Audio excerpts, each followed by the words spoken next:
Assalamualaikum warahmatullahi wabarakatuh. Perkenalkan, nama saya Ulfi Febriani Mufida, saya perwakilan dari MA Islamiyah Syafi'iyah. Di sini kita akan membahas esai tentang pembulian di kalangan pesantren menjadi ancaman bagi generasi.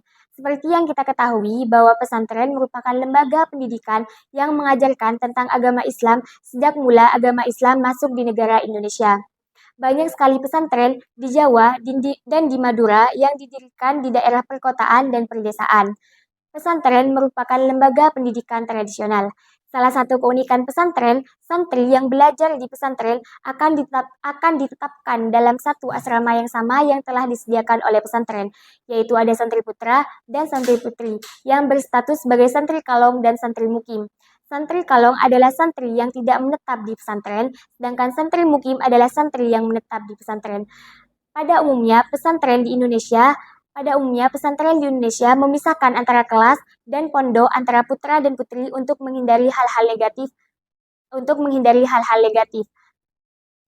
Banyak sekali santri yang belajar di pesantren yang berasal dari berbagai daerah di Indonesia.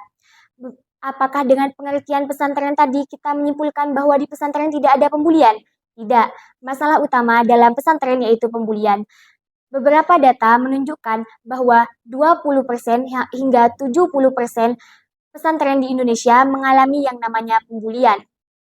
Dari angka tersebut dapat kita simpulkan bahwa pembulian di pesantren menjadi hal yang serius yang harus ditanggapi oleh pemerintah.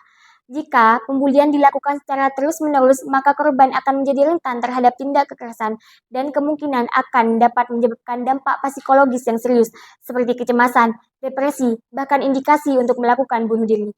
Jika pembulian dilakukan secara terus-menerus, kemungkinan korban akan takut untuk mengambil langkah untuk mengambil tujuan yang pasti karena mereka takut berinteraksi di lingkungan pesantren karena mereka merasa sendiri di kalangan pesantren karena mereka tidak mempunyai teman karena mereka mengalami yang namanya perundungan.